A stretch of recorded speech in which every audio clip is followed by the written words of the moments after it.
social media that was identified as a house. Captured this afternoon, according to the U.S. Marshal's Office. Antoine Massey, who has been known for making social media posts as he's been on the run. He was one of the 10 inmates who escaped from the Orleans Justice Center several weeks ago now. He and Derrick Groves were the only two remaining still on the run. But this afternoon, we have learned at WWL Louisiana that Antoine Massey has been recaptured. We just got off the phone moments ago with the U.S. Marshal's Office. They confirmed to us here at WWL Louisiana that he is, in fact, back in custody, that he was taken back into custody in the Hollygrove neighborhood. And investigative reporter Mike Pearlstein is joining me on the set this afternoon. You just got off the phone with them. Tell me what else you know. This happened in Hollygrove, as I mentioned? Right, in the 9400 block of Strolitz, not far from the Costco on the way to Metairie Road. This was all within the past hour, so this is very fresh news and information. Antoine Massey was found inside of a residence. He was alone. According to Brian Fair of the U.S. Marshal Service, he was captured without incident. In fact, he gave himself up once surrounded by law enforcement. This actually came from a Crime Stoppers tip, Katie. So we know that a $50,000 reward had been offered for some weeks now. They had been waiting on tips, in fact, pursuing some of them unsuccessfully until today. This tip panned out. Somebody will be collecting $50,000. It came through Crime Stoppers. Other agencies involved, the U.S. Marshals were kind of leading the search, but instrumental and at this residence were representatives of the New Orleans Police Department, Louisiana State Police, U.S. Marshals, of course, along with JPSO, not far from the Jefferson Parish border. Yeah, it's right on the line. They assisted. Obviously, they were taking, no chances or risks with these. This particular escaped inmate being considered potentially armed, potentially dangerous, but it ended peacefully. He's now back in custody. Obviously, he'll be facing a charge of escape in addition to the previous charges for which he was being held at the Orleans Justice Center of domestic violence that included rape. Yes, absolutely. Now, this area that we were looking at on your screen, this is a map where that house is, where Antoine Massey, one of the Orleans Justice Center escapees, was taken back into custody. If you're just joining us, that happened just a few moments ago. This area is really not too far from Xavier University's campus, which may be a bit unnerving for some parents out there who may be watching this, to know that Antoine Massey was hiding out in a house right there, not that far from the Costco, where a lot of people frequent. Hundreds, thousands of people go through that Costco every day. And apparently Antoine Massey did not get far when they escaped from the Orleans Justice Center, and remember, all 10 of them. It was kind of assumed in the case of Antoine Massey in particular that he may not have gone far. We saw that previously he posted a video of himself on social media that was identified as a house near the fairgrounds, which was promptly descended upon by the law enforcement agencies. He had not been there, so assumed that whenever he videotaped that, it was sometime earlier before he posted it. But that gave them an idea that he probably had not fled across state lines or anything further. What is interesting, we've seen in many of these other escapees, accomplices arrested, booked with accessory to the escape. Right now, no such other people known to be involved in helping him, assisting him. Nobody was at that house in that Hollygrove area when they descended upon it to make that arrest. He gave himself up peacefully. Now, of course, we'll see once they debrief Antoine Massey if he provides any additional information. He was considered, Katie, one of the masterminds of the escape. We learned that, yes, through the fact that they've arrested several other people, and so that has given us a bit of a paper trail as we've continued to cover this. And he's been perhaps the most visible by popping up on social media. There had been many tips generated about his whereabouts, including the one himself going on social media. They were able to pinpoint a house there. It's now almost 6 weeks since that escape. It is really considered remarkable that Massey, up until today, and Derrick Groves, the other escapees still at large, managed to stay out for so long with such a large reward being offered. Apparently, one tip is all it took. That's right, and that is always the kind of mystery of being a fugitive. How many people know of the whereabouts? Yes. Who did he trust? Well, apparently, I don't know if it was him letting his guard down or somebody deciding 50,000 was just too tempting to pass up, but it was in fact a Crime Stoppers tip. And Brian Fair, the spokesman for the U.S. Marshal Service, said that reward will be collected by the tipster. Yeah, well, obviously there's still a $50,000 reward for information out for Derrick Groves. He's considered the other mastermind behind this operation. We do know that Groves had an ex-girlfriend who was actually an employee at the jail, correct? Right. She was a guard. And right. She was a guard at one point, has since been fired. However, that's the only person that we've known with ties to Groves. Now, if he and Massey were the two who coordinated this escape, there are going to be a lot of questions, asked and hopefully answered by Massey now that he's in custody. And certainly, the more that time passed from that May 16th escape, the more the law enforcement was operating on the theory that the escaped inmates had gone their separate ways. They were no longer, say, together in hiding. The last pair were the two arrested in Texas. They got the furthest of anyone we know so far, and they were together in a car, arrested by authorities in Texas. But everyone else had been arrested separately.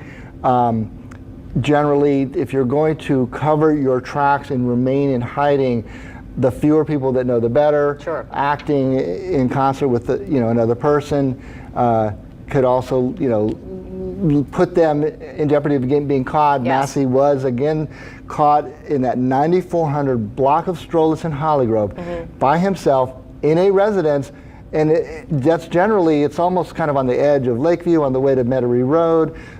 You could describe it as behind the Costco.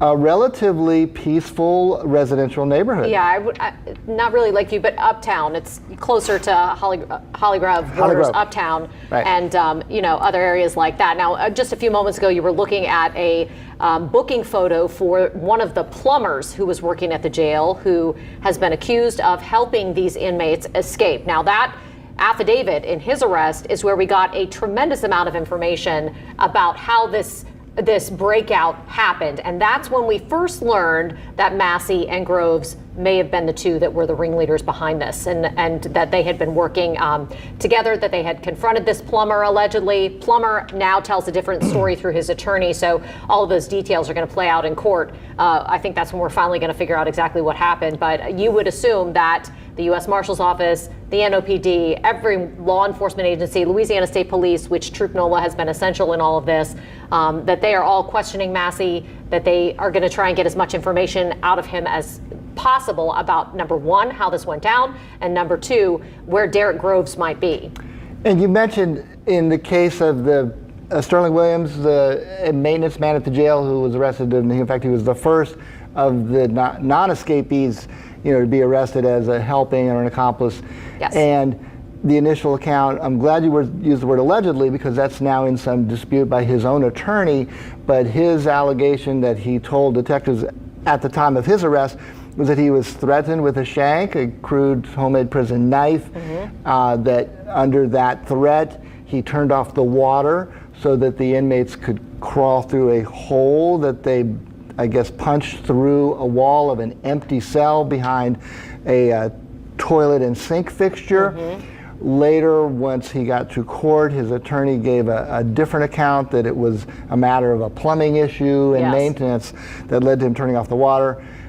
He even said he was not threatened with a shank by these two inmates. That's what the lawyer said in court once Sterling Williams went to court. So this is definitely in dispute, not completely 100% fact at this point, but that is what law enforcement believed, and that is what was contained in that arrest affidavit. But we do know, obviously, Antoine Massey was vocal by, and obviously some risk there on going on social media, yes. giving a lengthy account in which, as you recall, he said, I didn't escape, I was let out, led to obviously a whole nother sequence of questions as to who might have been involved. Obviously, yes. Sterling Williams is facing the charges of aiding the escape. Were there others? The Attorney General's office is deep into a criminal investigation into whether there was other inside help. But by all accounts, Antoine Massey, he was vocal when he was on that tier prior to all of this. He was vocal when he popped up on that social media claiming innocence in the underlying charges that put him there, domestic violence, up to and yes. including a rape charge, as well as the escape itself. Kind of hard to make that argument while a fugitive on the run, yes. when you're not where you're supposed to be in custody. But nevertheless, we heard it, he said it, I didn't escape, I was let out. Yes, he also has a lengthy rap sheet as well for prior crimes in addition to what he's facing now. And important to note that among the priors were 2 escapes, one yes. from a jail and one from a juvenile detention center, as well as twice cutting off an electric ankle bracelet when he was out on bail. And so he's considered a 4-time escapee before this. Which of course raises a lot of questions about the security of the jail, and we've been asking those as this has all played out about Susan Hudson and whether or not decisions were being made to house these people in a secure enough position that they required, given that 10 of them were able to escape and be undetected for hours when this first all unfolded. Oh, so many questions, and we have multiple parallel investigations. The AG kind of taking the lead on the criminal investigation into whether there was other inside help. But they, as we know from the very beginning, going over all of the video from inside the jail, that tier in particular, going and listening to the recorded telephone conversations that the inmates can make, when they're locked up. Yes. And that has actually led to a lot of, relevant clues and tips, unknown if that played a role in Massey, but I understand it was just a tip that finally came that pinpointed his location. They acted on it quickly here, middle of the afternoon on a Friday in an otherwise peaceful residential neighborhood. And now we turn our attention to the one remaining escapee, Derrick Groves. We do, yes, and we're going to talk a lot more about him in just a few minutes, but this has really been a game of whack-a-mole with trying to find these inmates. They have descended on location after location after location, and this afternoon, as we know and as we've been reporting, we now know that Antoine Massey was taken into custody on Strelitz Street. Amelia Strahan is at the scene. She's joining us live now with the latest on what's happening out there. Amelia, I imagine there's a very heavy law enforcement presence, or at least there was. Yeah, Katie, I believe there was. It has mostly cleared out from what we can see here from the 9400 block of Strelitz Street. We're told Antoine Massey's around 6 weeks on the run have come to a close now. And we actually checked the distance from Orleans Justice Center, and we're only about 1.5 miles away. So after over a month on the run, he was located here on Strelitz Street in the Hollygrove neighborhood. We're told multiple law enforcement agencies were involved in this arrest. We're also told that he did not put up any kind of fight. Now, NOPD is going to have the latest information on this arrest and on the inmates on the run tonight at 5:30. And of course, WWL is going to have our Lily Cummings there. So we'll learn more about how the arrest went down here on Strelitz Street in Hollygrove. Now, that, of course, just leaves Derrick Groves left on the run. This makes 9 of the 10 inmates that escaped Orleans Justice Center back in May captured. So now 6 weeks after big development, I believe this is actually 6 weeks to the day or very close to it. And again, found just about 1.5 miles away from the Justice Center. So we're looking forward to learning more details about this arrest. But again, for what we know now, Massey did not put up a fight with law enforcement, and he was arrested here on the 9400 block of Strelitz Street. Like I said, law enforcement appear to have cleared out of this area. area, but hopefully we'll learn more now that we know there were multiple law enforcement agencies involved. I'm sure when this arrest happened, it was a heavily patrolled area. So as we get those updates, we will keep you updated. And again, this is, around 6 weeks since that escape. So we're looking forward to hearing what the NOPD has to say tonight at 5:30. Amelia, can you pan around and show us what the neighborhood looks like in that area? I'm just curious if it's just a regular residential neighborhood or, was he sitting in the middle of a bunch of houses of people who just had no idea that he was in there? I think a lot of people at home might have those same questions. So what does the neighborhood look like where you are? Yeah, absolutely. Let me step out of the frame really quickly so you guys can kind of get a better look. There are other news crews here as well. Everyone's interested to see what happened here. It looks like a lot of just residential, there's a bunch of houses. There are some people with nicely kept gardens over there. It looks like a really peaceful street. We've seen a few families come in and out of their houses. So it's not exactly the kind of place you would expect someone to hide. It looks very peaceful, very, like a family-friendly area. Like I said, we've seen a few people come in and out, not heavily trafficked. Again, is Strolitz Street, 9400 block, Hollygrove. Again, very residential area, and it appears to be peaceful right now, Katie. Yeah, it's really interesting. There's a high fence. If that is the correct address, I'm assuming that you're standing in front of. There's a high fence there. Looks like the yard is well kept. It raises all these questions about whether or not he was in an abandoned house, whether or not someone who owned the house knew that he was staying in there. I'm sure those questions are all being asked by law enforcement tonight. But it's very interesting that it's already cleared out. They must have swooped in and cleared out, Amelia. That's exactly what we thought whenever we pulled up. We were expecting to see a lot of cars, and it was clear. But again, we know there were multiple law enforcement agencies, and they've had their eyes on this guy for a long time. So hopefully that arrest was swift. Like we are hearing from law enforcement, he didn't put up a fight. That may be part of why the scene has already cleared. And of course, after so many weeks of hard work by our law enforcement agencies, we're happy to hear that it seemed to be a smooth arrest for the most part. And again, that's just what we're hearing from law enforcement right now, but we're going to get more information. Now, as far as that house goes, I heard you mention the high fence. I'm not 100% sure that is the home. We're told it was on this block. Now, hopefully that's a question that we will hear more from NOPD about tonight. But again, all of these houses look, well kept. Looks like people live here. So there have been a number of accomplices that have been arrested. So it'll be interesting to see, if he was here alone, if he was with someone, if he had help. All of those questions we don't know the answers to now, but hopefully we have more from NOPD tonight at 5:30. All right. Thanks so much, Amelia. And a lot of those neighbors are going to have a lot of questions themselves about what was happening at that house next door. So thank you so much for that. And we are just getting into the WWL Louisiana newsroom. The latest picture that we have of Antoine Massey after he was captured. You can see it here on your screen right now. It appears that heavily armed law enforcement officers took him into custody again peacefully this afternoon, from what we hear from the U.S. Marshal's office. That is Massey with handcuffs on, being walked by those heavily armed law enforcement. I can't tell which agency. It looks like it just says police on their vests from where I'm standing. But, this is a picture that we got just into the WWL Louisiana newsroom. And you can see underneath the super that's on your screen, that banner at the bottom of your screen, law enforcement agency insignias mentioned there, 5 of them, 5 different law enforcement agencies, all apparently working together to bring this escaped inmate back into custody. He is now going to be facing a number of other charges in addition to the ones that he was already in Orleans Justice Center for, awaiting trial, Mike.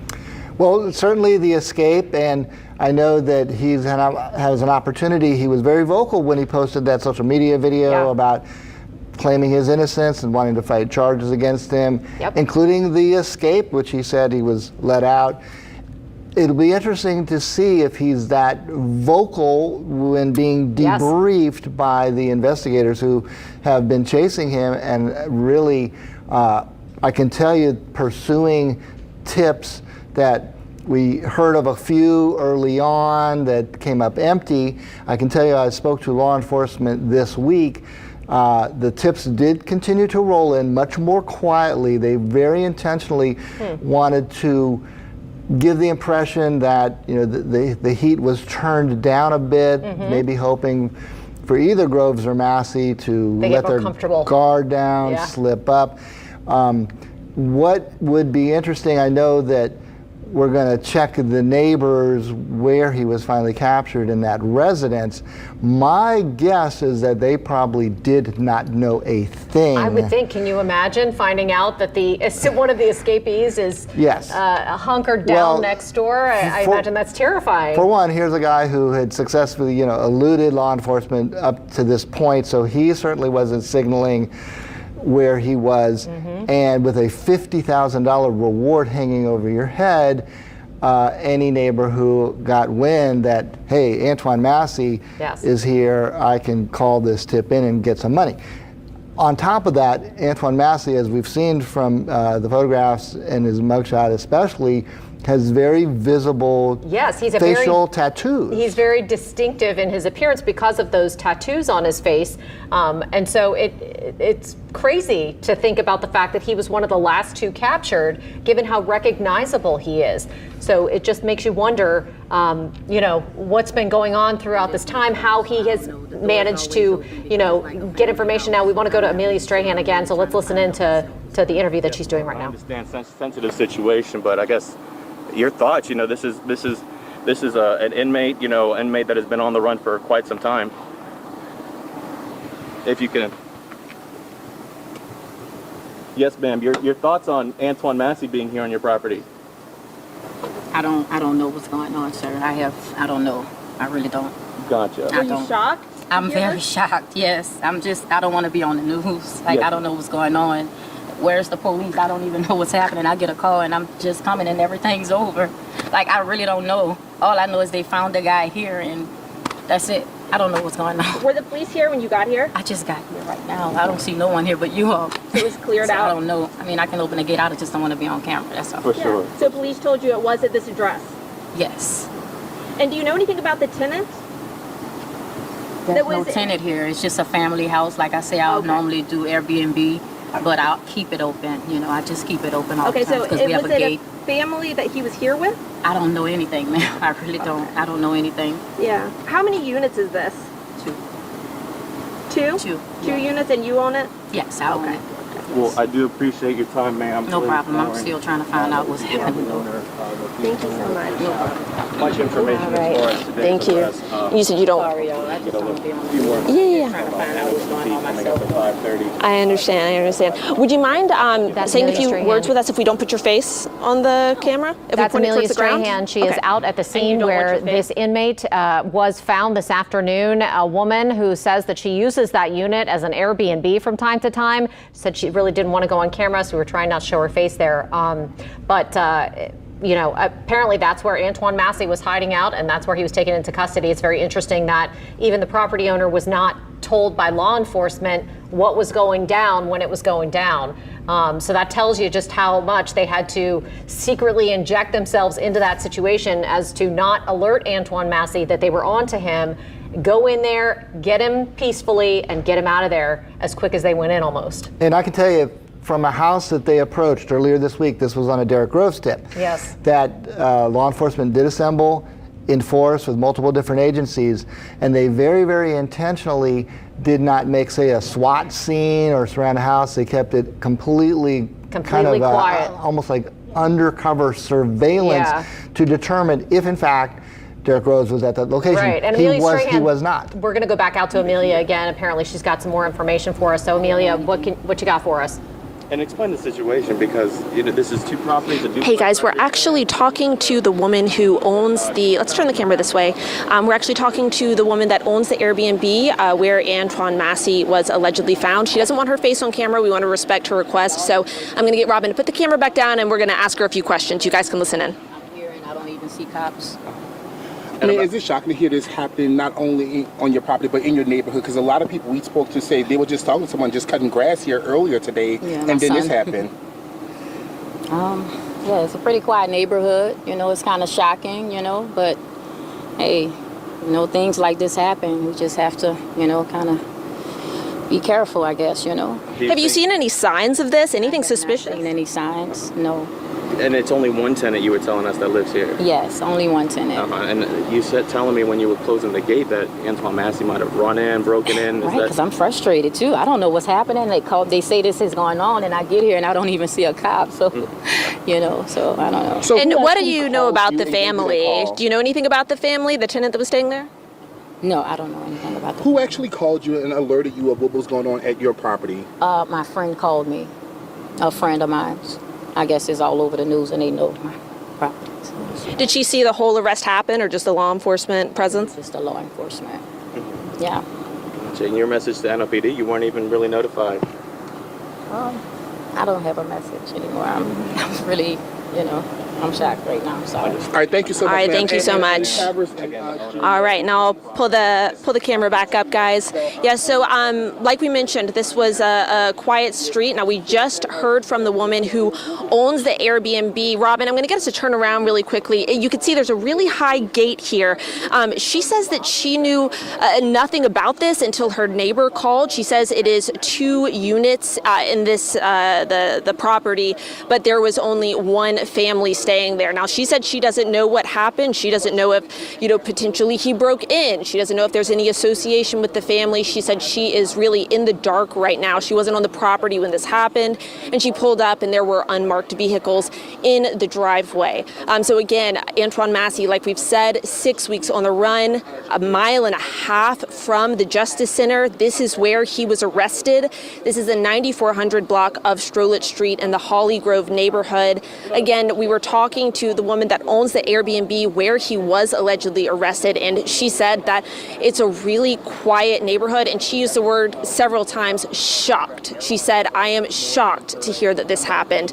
She said, I never expected it would happen on my property. So she didn't want to show her face on camera. Understandably, this is a high stress situation for her and really caught her off guard. She wasn't able to share much about the family that lives in this Airbnb, or was staying in the Airbnb at the time, rather. But she did say it's a 2-unit property. Only one of them was occupied, and we're waiting to hear more details from police. Now, I want to give you guys a look at the neighborhood, because like she mentioned, it looks pretty quiet. I'm going to walk you down the street here. There aren't a lot of people outside. There are some, it looks like, you know, homes over here, really well-kept yards. We've seen a few families walk in and out. So definitely a quiet area. The Airbnb, you can see it has this pretty tall fence, very well kept. And the woman who owns the Airbnb again said she was completely shocked whenever she found out that he was located here. Of course, she's been watching this on the news. So it was kind of one of those I never expected it to happen to me kind of moments. Again, we are told he did not put up a fight. When we got here, there was no law enforcement presence. There were no cop cars, no investigators. So because we're told that he did not put up any kind of fight, we're wondering if it was, you know, maybe a swift arrest. Now, the owner of the property said that she was not notified by police. She was notified by a neighbor. So a lot of questions here. But again, she used the word shocked several times, was very cooperative. So it'll be interesting to hear what we hear from NOPD tonight at 5:30. I believe our Lily Cummings is going to be at that press conference. We're supposed to hear more about this arrest, what happened. And again, we're waiting to hear more information about, you know, what kind of tips led to this. There are still a lot of questions. But again, this is 6 weeks after the escape. Derrick Groves is the only inmate left on the run out of the 10 that escaped Orleans Justice Center.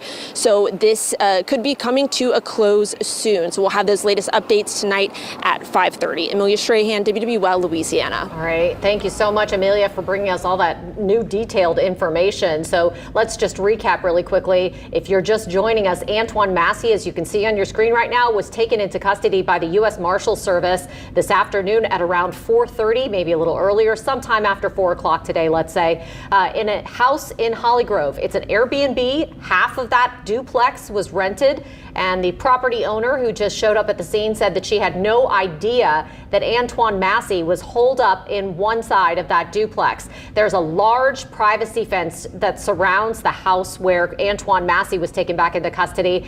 I'm assuming that was one of the reasons that he was hiding out there. But what we're hearing is that the U.S. Marshal Service and 5 different law enforcement agencies worked together today to respond to a Crime Stoppers tip that led them straight to that house, to Antoine Massey. Investigative reporter Mike Perlstein has been with me on set talking about how this capture took place today, what we've learned so far as we continue to get new details about that.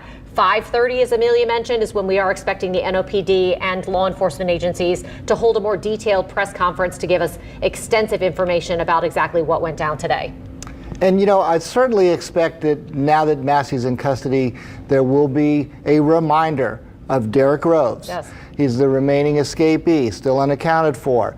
And he was often considered perhaps the most potentially dangerous, yes, because he's been convicted in not one but 2 murders for which he was about to get the mandatory life sentence.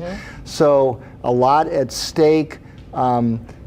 Obviously, he's been convicted in violent crimes. In addition to the 2 counts of murder at trial, he pled guilty to 2 additional counts of manslaughter. So that's 4 deaths attributable to right. Derrick Groves. I ordered 200 hand-forged knives to my dorm room and built a Wix website to sell them. I'm Noah Rosen, founder and owner of Forged to Table Knives. Working my way up through the culinary industry, I knew a lot of people that would love an affordable handcrafted knife, so I saw the opportunity and built my own online empire. When someone first gets to forgetotable.com, we want them to have a curated shopping experience. With Wix, the detail and precision we put into crafting every knife went into the website in the same way. At Forge to Table, we're all chefs, so our blog is our creative outlet. With Wix, we're able to provide content and really good recipes that are really delicious while bringing customers into the products. Having a great platform means that we can serve 1,000 customers on the site every day, $1 million in revenue, and I'm just getting started. And this man is still on the run. There has been very little sign of him other than the fact that police arrested this former guard at Orleans Justice Center who said that she had an on-again, off-again romantic relationship with Groves. She's the only person tied to him who has been arrested so far, and it makes you wonder how hot they are on his trail as well. And remember, that woman arrested as called a girlfriend of Derrick Groves. She had been a guard. Yes. She had been, fired and booked with, attempt introduction of contraband that was apparently caught, before she could actually bring it into the jail. And now, sometime later, has this alleged reconnection with Derrick Groves. I guess caught on some of the telephone calls that they were able to, pull up the recordings and determine that she was aiding. And I know some of those calls were prior to the escape. Interesting to see if, some of that led to some of the additional investigation on Derrick Groves. But I can tell you, in a tip earlier this week in which a tip came in on Groves' whereabouts, the approach by law enforcement was not to make a highly visible raid. They kept completely incognito in a neighborhood in New Orleans, as a matter of fact, and not to either scare someone into fleeing out of a back door, alarm the neighborhood. They were able to determine stealthily that Derrick Groves was not at the location where they got the tip. They quietly went away. I don't think that the law enforcement presence was ever felt in that false tip earlier in the week. So now, obviously, we're going to hear a reminder that Derrick Groves, considered potentially armed and dangerous, has a $50,000 reward for any information that leads to his capture. Yeah, we saw early on in this escape when law enforcement was, as I said, playing whack-a-mole of sorts. They would get a tip, they would go in full force, the drones were out, it was huge police presence, and it was happening over and over again. Helicopters, we saw helicopters. Borrowed from Jefferson Parish and other places, and NOPD, full presence, Louisiana State Police and Troop NOLA out there. And so since then, we've seen a much different strategy, and it apparently apparently that paid dividends today as they took Antoine Massey back into custody. Now, this is that social media video that Massey posted a few weeks ago after his capture, claiming that he was let out of Orleans Justice Center, that he did not, in fact, escape. However, all evidence points to the contrary. So we're going to have to see what he has to say to law enforcement now that he is back in custody today. And that's an important point, simply because he stated that. It's in a recorded social media post. And he now has that opportunity to explain, what did you mean when you said that you were let out and that you did not actually escape? Yeah, right. I mean, you know, there are big questions, I think, for Antoine Massey, as he's probably being interrogated as we speak, Mike. You would assume that they are, you know, moving as quickly as they can to get any information that he might have, number one, about how this escape happened, and number two, about where Derrick Groves might be. And Sharice Gibson joining us now here on set as we prepare for our 5 o'clock news, since we've been breaking into programming. So we're going to have much more on this escape as we move throughout the minutes and hours to come. People are still talking about it and still talking about Derrick Groves, who is still out there. And the question is, everyone thinks, and some experts have mentioned that Derrick Groves probably has some support and some help. And of course, we'll learn more about Antoine Massey and where he was found in Hollygrove. Mm-hmm, right, and you know, perhaps a debriefing of Antoine Massey could at least help investigators understand you cannot stay in hiding without some connection to clothes, food, shelter. The minutes are numbered. Talk about it in a second. Yep. That's right.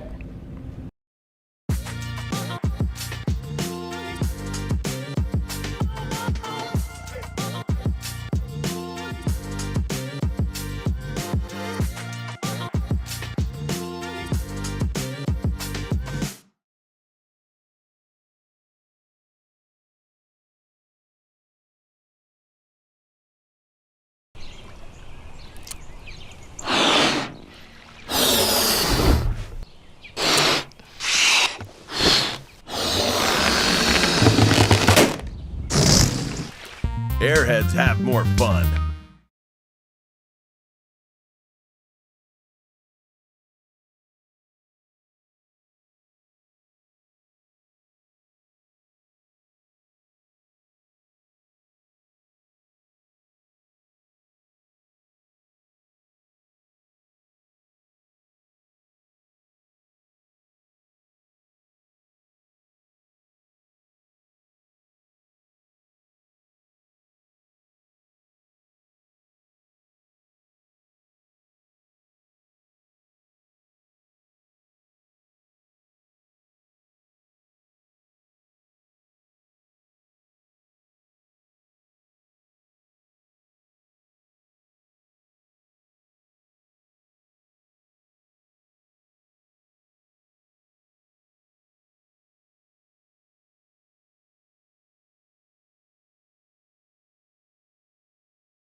Everyone, we are very pleased to announce that we now have Antoine Massey, one of the escapees, in custody.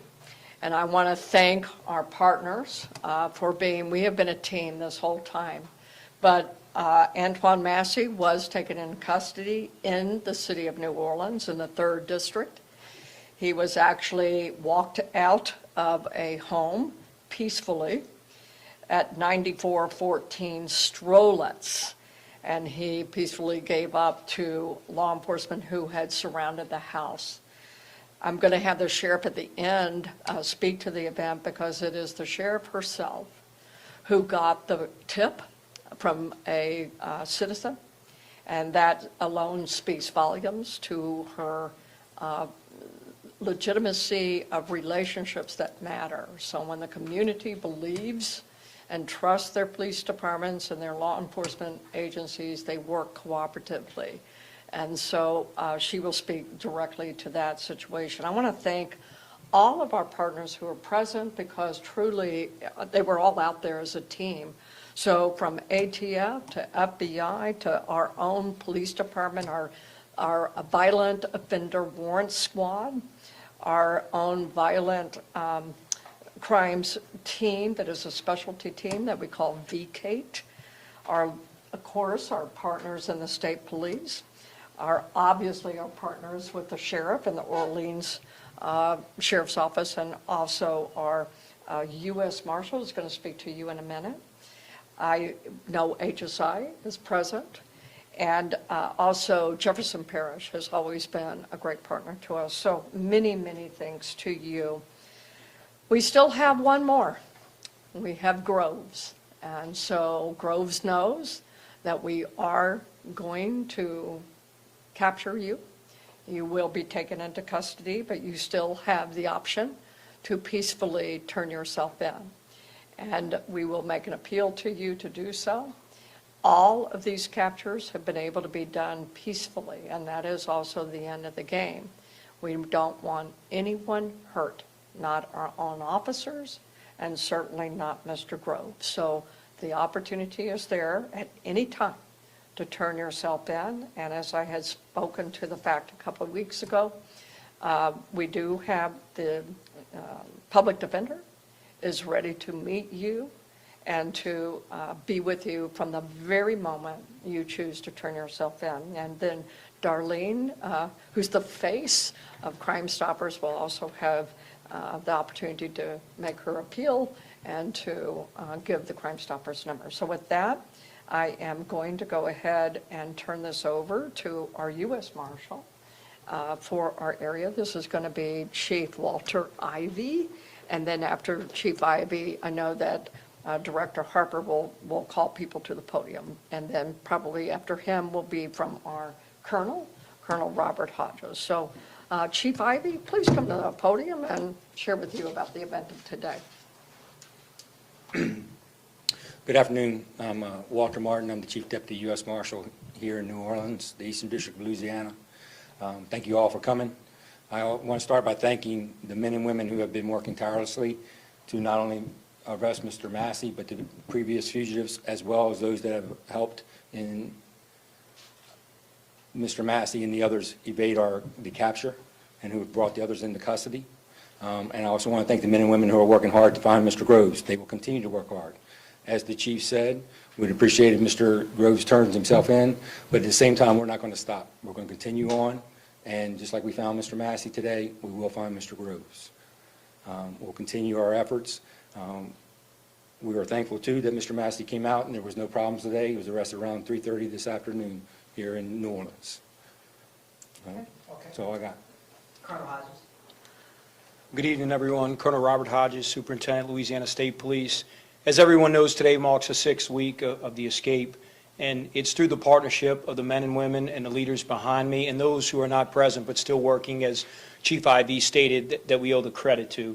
This is truly has been from day one a joint operation. Although led by Louisiana State Police, our federal partners, the FBI, the ATF, Homeland Security Investigations, the U.S. Marshals, Secret Service, as well as our local partners, New Orleans Police Department, the Orleans Sheriff's Office, the Jefferson Parish Sheriff's Office, and our other state agencies, probation and parole, many of those, as well as our Department of Corrections, everyone has really given an incredible amount of resources.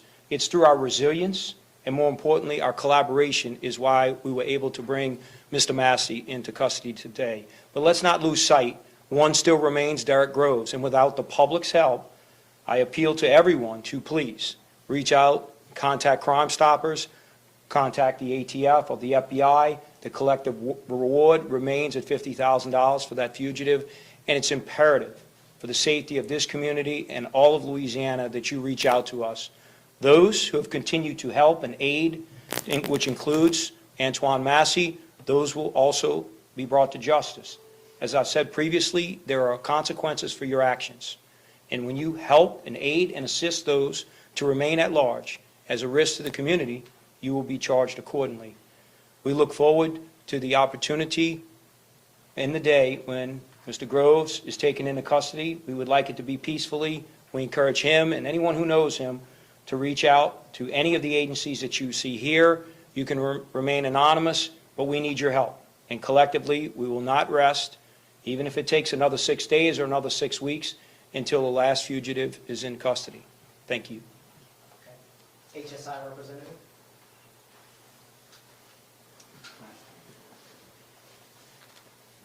So I just want to, I guess, reiterate our commitment to our partners here, to public safety here, for the community in New Orleans. We're all very excited that Antoine Massey's in custody now, and we'll continue working alongside each of you to ensure that we bring Groves to custody too. Thank you. Sheriff Hudson. Okay, good afternoon.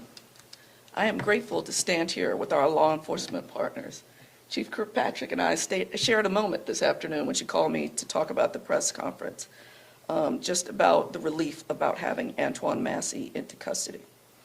9 of 10 escapees, we've got 1 more to go. Like all of our law enforcement partners, I call on Derrick Groves to do the right thing and turn himself in. This is a major step forward in our efforts to restore order and accountability after this serious incident.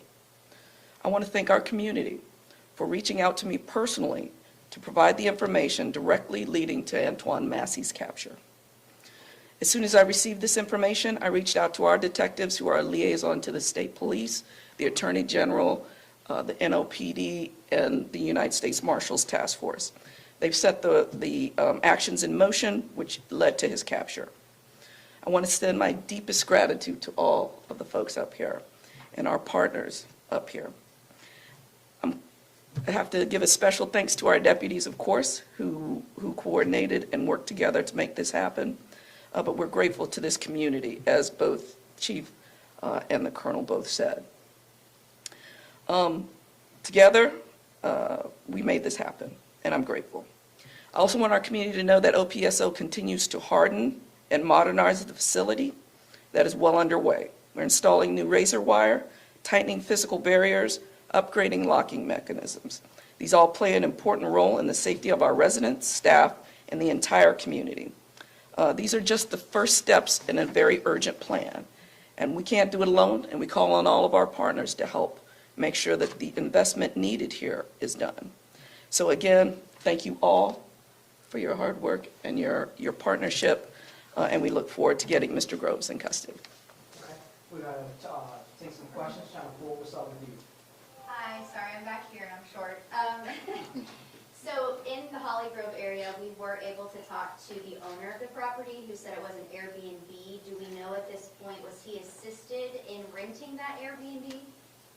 So let's have the Colonel speak to that. So right now, obviously, we're still questioning Mr. Massey and others who were aiding and assisting him, and we don't have any comment regarding specific details, but it's pretty obvious over the last 6 weeks to remain a fugitive that long. He had assistance, he had help. Whether or not it was someone helped him with the Airbnb, we would have to think yes, but who and all those things will be determined later. And I would just encourage the public, you think you're helping your family members and your friends, but you're not. You're putting everyone else at risk for selfish reasons, and please, do not continue to do that with our remaining fugitive, Derrick Groves, and those who assisted Mr. Massey will have consequences for their actions. Can y'all take us through the timeline of how long it was from when you got the tip to when he was recaptured? Okay, so I think, Sheriff, if you can do the timeline, and then Chief Gantier, because it occurred in our city, obviously, so please go ahead and explain how you got the tip. I'm not going to get into the details of how I got it, because of course we don't, this is, we're grateful to our partners at Crime Stoppers where you can be anonymous in being able to come forward. But this all started between 10 and 11 this morning, culminating in his arrest at 3:30. Go ahead, Chief. So as far as the special operations and the U.S. Marshals, I happened to be at the Special Operations Division complex when they were getting ready to move to that location. So I would say it took no more than an hour from them being activated to his capture.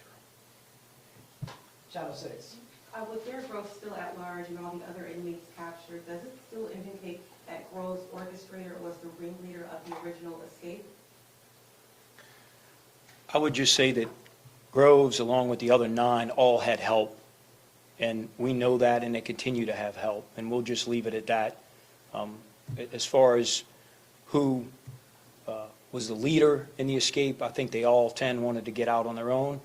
And they would do anything to get out. And whatever that led to is where we are today. But once again, every one of them had some type of assistance throughout the process, especially once they left the facility.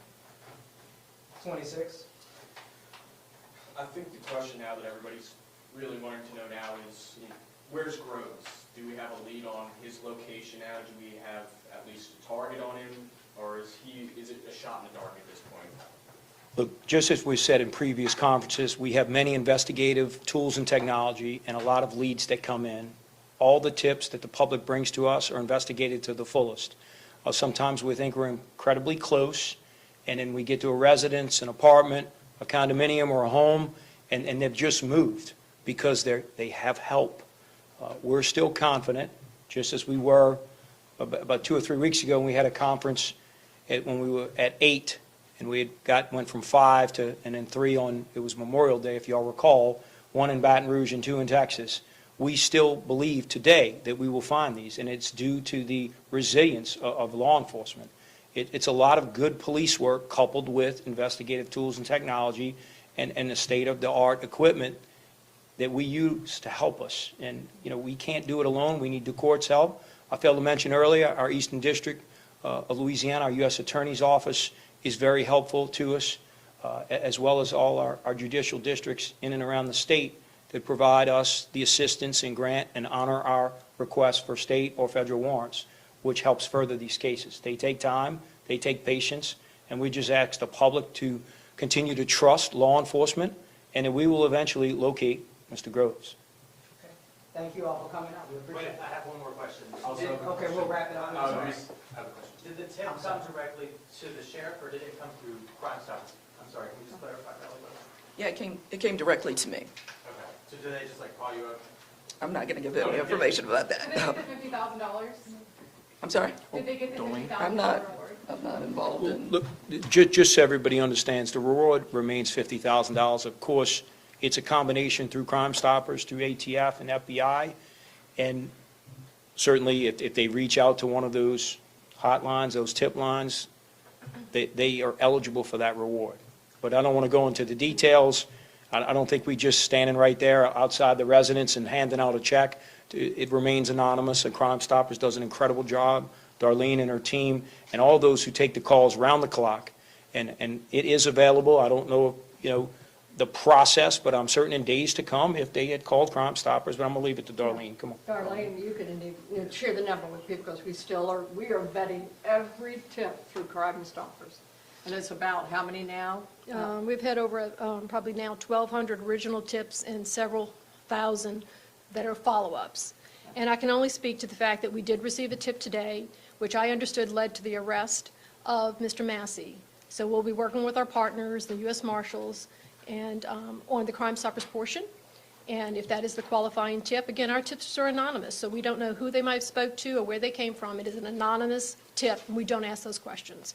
As far as the FBI's reward process, we will certainly point them to that direction so that they can then work through that process for the additional $20,000. And it's the number, you know it. It's 822-1111, or go online to crimestoppersgno.org. And yes, we encourage anyone with information on Mr. Groves. Y'all have been calling. We're getting tips daily on the two inmates. You know, continue. And thank you to law enforcement. Yeah. Incredible work. You know, $50,000 is life-changing for a lot of people. It'd be life-changing for me. So let's make sure that people understand that. You have information, it leads to an arrest like today. That's $50,000 minimum that we've already committed to, okay? Go ahead. Yeah, and can you speak a little bit more to those Instagram posts that Massey allegedly made? You know, was that him making the post? Was that someone else? Will those lead to any arrests? You know, go ahead and speak to it. It's still under investigation. Look, we have a lot of posts, a lot of social media, as you all know, and some things are dated. Everything that we see online, our Fusion Center, our law enforcement partners, it's vetted, it's collaborated. But keep in mind, by the time you see it, someone else has already seen it. You don't know the exact time and date. You don't, but we do. And so just like when they move from home to home or neighborhood to neighborhood throughout the city or throughout the state, they're constantly moving. So it's actionable intelligence, and it's only good for a short amount of time. So to answer your question, we confirm all of the social media posts, regardless of the platform. We utilize that as an investigative lead, and then if we can move further that, we do. And I think sometimes it helps us, but sometimes it really just excites the public, and maybe it's a good piece for you all. But I just want to close with this. I know it's going to be asked, but I'll go ahead and voice it to you all. Mr. Massey, once we finish processing him and bringing him back to the Orleans Parish Jail and doing the booking, he will be relocated to the Angola, to our state prison, and he'll be flown there sometime later this evening. Thank you. All right, thank you all for coming out. Thank you. Let's make a whole Morning, everyone. Thank you very, very much for being with us today as we are excited to talk about the largest seizure of fentanyl in the history of the Sheriff's Office. And this is all about remarkable work into the two largest drug cartels in Mexico. But before I do that, let me introduce to you, first and foremost, our prosecutor, Brian Haas, State Attorney for the 10th Judicial Circuit, and in my estimation, the finest prosecutor, not only in the state of Florida, but anywhere in the United States. He does the right thing. He's going to speak to us in a little while. We also have Austin Leal from Auburndale Police Department with us today, Terry Story with us, Mark Brutnell from FDLE, and he's going to also speak today. We have Chris Nelson, Brandon Shealy, who's a supervisor. We have Javier Lopez from Border Patrol with us, Michael Garland from HSI, Jim Gill from U.S. Postal Inspection Service. Why do I list them? Because when you do investigations of this magnitude, no single agency can successfully do them. It takes us all working together. And let me underscore that there's no light between any of us. We're shoulder to shoulder to protect the people of the United States from this evil, evil drug, fentanyl. And I want to highlight before I start giving you the details, and I'm going to give you a 30,000-foot view of this, because obviously there will be other investigations into these cartels. But I want to give you an example. Between 2018 and 2023, 340,000 people died of fentanyl overdose deaths in the United States. Did you hear what I said? I didn't stutter. You can't count that high on your fingers and toes. 340,000 people in the United States died of fentanyl overdose between 2018 and 2023. What's important to recognize that? Why it's important to recognize that is simply this. Do you see anyone in the United States up in arms about that? Anyone? Do you see anyone saying, we've got a crisis on our hands? Do you see anyone saying, we have an epidemic on our hands? Do you see it leading the evening news? And the answer to all of that is no, no, no. Well, in fact, we do have a crisis when 340,000 people have died in 5 years in the United States of America from this overdose of fentanyl. So I ask you this, what would we be doing if 340,000 people died from the food served in the cafeterias at elementary schools in that period of time? How would we react? How would we react if 340,000 people died in county jails from us feeding bad food? There would be storms. There would be people fired and unelected. There would be congressional investigations. Every state would be doing investigations. But yet we pretty much sat silent while 340,000 people in the United States died from fentanyl overdose. And where does the fentanyl come from? It's coming across our southern border. Now, the good news is, since the border's been shut down, we've seen some drop in that. Since these massive investigations have occurred, we've seen a drop in that. But I want to get back to where I started. And where I started was simply this. We all work together to protect people and keep people alive and safe. So let me introduce you to the Sinaloa cartel and the Jalisco cartel. The Sinaloa cartel has been weakened some with the arrest of its leadership. They're actually working together some with the Jalisco cartel, which is the two largest drug trafficking organizations in Mexico. They call it transnational criminal enterprises. These people are violent. These people want your money, and they don't care whether or not they take your life. So we start out with these two groups of very dangerous people delivering a very dangerous drug. This is not the only drug that they deal with, but we're going to focus on fentanyl today. I'll give you the 30,000 foot overview. It started in July of 24 with a fentanyl pill investigation. And between July 24th to January of 25, there were 8 kilos of fentanyl pills, or 80,000 pills, that came in from Phoenix. They came across the border in Mexico to Phoenix and ultimately to us. There were 6 operations during this total time with about 8 kilos of drugs that were seized. And then in April 28th of 25, we seized 4 more kilos, 40,000 more pills. It was delivered by Regina Headsmith of the Sinaloa cartel. So these are the 2 representatives we arrested from the Sinaloa cartel.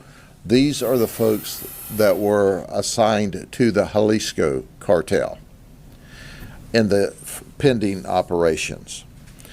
So we ultimately arrested her for delivering 4 kilos of fentanyl pills, and she delivered those to Lakeland, Florida. She was ultimately arrested on June the 19th in Maricopa, Arizona, Maricopa County, Arizona. And then there was Adrian Munga. He flew from Phoenix to Tampa to Bartow to pick up the cash for the 4,000 pills. He was arrested on June the 17th when he came a second time to bring us 4 kilos of. So between all of their transactions, we seized 35 pounds of fentanyl pills or about 160,000 pills. Now, one pill is a hit, one pill. But understand, we had 160,000 hits, but that's not enough. The good dealers will tell you when you buy these fentanyl pills that, hey, if your body's not used to it, don't take more than a half pill, or we suggest you start with a quarter of a pill because it'll kill you. Now, your drug dealer's telling you that you should start with a quarter pill because if you're not an experienced doper, it'll kill you. Then move up to a half pill and then a full pill. These pills are pressed in Mexico. There's no quality control over this. So you don't know how powerful this pill is. But 160,000 pills. Now this Jalisco operation was totally separate. It was not pills. This Jalisco operation was all powder or bricked up. And it also came from traffickers out of Mexico, not related to the pill side. And the investigations started and proceeded when we, let me get to past my notes here, because we took the Sinaloa group off, and then we started working on April 2025 on the powdered operation. And we worked from Alberto Diaz. He flew from California to Tampa to Bartow, and he brought drugs. He was a transport guy. Oh, by the way, he brought his daughter with him. The two of them were involved in transport. We learned that they transported for the Jalisco operation and also picked up money. We found out that Gloria Trujillo Duque, who's 44, from Atlanta, she brought 5 kilos that originated in Mexico. She came from Atlanta and she was the money person for the cartel. Her job was to do the finance. Keep in mind that in addition to that, we had a cousin to Miguel who brought 5 kilos in. She's the only one that's on an immigration hold for violating her permit to come 25 miles inside the U.S. border. Somehow when she ended up here, we calculated she was just a little past her 25-mile limit. On April 28th, we got 5 kilos from Mexico. And how are they delivering it to us? In batteries. You see the pictures, and it's in the battery. That's right. So when you see someone on the side of the road maybe putting a new battery in their car, you think to yourself, they've got a bad battery. They had to get another one. Well, what we know is 5 kilos of fentanyl will go in this battery. Now, let me tell you this. The battery still works, okay? So they rigged the battery so that it cranks the car. It actually works. And then they just take the battery out, deliver the battery to you. You think it's a bad battery. They're going to take it in to exchange it. They put another battery in the car. Well, in fact, they've delivered 5 kilos. May 24th, we take a delivery in Auburndale. The Auburndale police were vital in this operation. And we seized another 29 pounds of pure fentanyl. Let me say that again. 29 pounds of pure fentanyl. So between the two operations and the different deliveries of the drugs, we looped all of these folks in as either couriers of the drugs or financiers to pick up the money. or transport people, and we seized a total of 64 pounds. 64 pounds of fentanyl in these two operations. That's enough to overdose and kill 14.5 million people. Let me say that again. Our detectives and our agents from the federal, the state, and the local level potentially save the lives of up to 14.5 million people. Or think of it this way.